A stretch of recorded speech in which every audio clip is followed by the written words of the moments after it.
Thank you very much, Mr. Chairman. So all of my colleagues here today agree that Social Security has a solvency problem, which threatens the retirement security of 70 million seniors who've spent their entire lives paying into this program.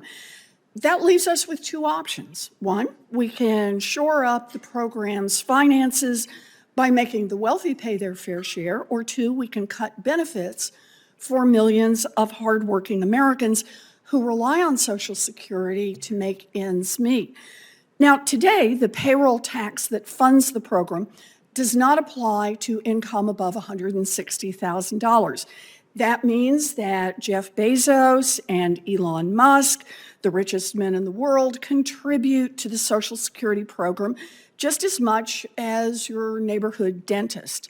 Put a different way, while most Americans spend the entire year paying into the program, these men met their obligation within seconds into their work in the new year.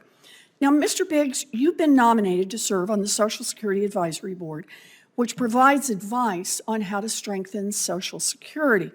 I want to ask you just a series of questions on how you would advise Congress on addressing the program's solvency issues.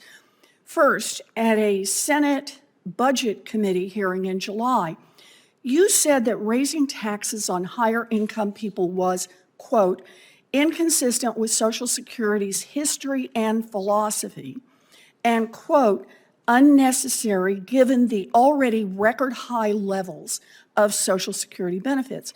So I just want to be clear on this. Do you still oppose raising the payroll tax cap for higher income earners? To be clear, the sorts of issues you're raising right now have never come under the purview of the Social Security Advisory Board. There's no, and it's fine. I'm asking for your view, and I'm quoting what you've already said. I just want to be clear. Do you still oppose raising the payroll tax cap for higher income people? It's a pretty simple question. I would prefer not to do it. I could easily. So you oppose it. Okay. You know, raising the payroll tax income cap so that the wealthiest Americans pay their fair share would extend Social Security's solvency by 75 years. But if you take raising revenue from the wealthiest people off the table, then that leaves one option to extend Social Security's solvency, and that is benefit cuts.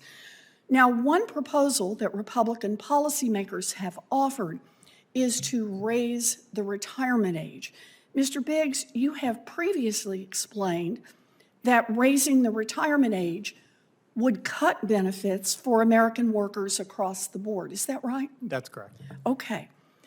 And yet, you sat before this committee about a decade ago defending Republican calls to raise the retirement age, claiming that Americans' biggest risk on the job was, quote, carpal tunnel syndrome from their mouse. So that's my last question, Mr. Biggs. Your plan to address Social Security's solvency, which you've called the, quote, flat benefit plan, would, in your words, quote, mean lower future Social Security benefits for middle and high income earners, end quote. So do you still support cutting benefits for middle income workers?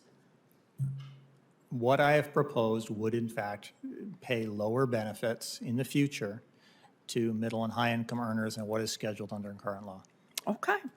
Look, the point of the Social Security Advisory Board is to provide recommendations on strengthening Social Security for America's workers. I just don't understand why we are being asked to confirm someone whose plan for strengthening Social Security is to gut its protection. But in all fairness to Mr. Biggs, his views are not extreme outliers. His plan is Republicans' plan. Republican policymakers have spent years trying to undermine Social Security by pushing to reduce benefits, to raise the retirement age, and to cut payroll taxes that keep the program alive. As we speak, Republicans in Congress are trying to force through a fiscal commission that would fast-track cuts to Social Security and Medicare. And after moving to defund the program in 2020, former President Trump vowed to look at cuts if he were to win a second term. Democrats want to expand Social Security benefits, and we want to extend the program's solvency so that Americans everywhere can retire with dignity. Those are the solutions that we should be working toward. And with that, I think I'm the last person to ask questions. This hearing is now adjourned.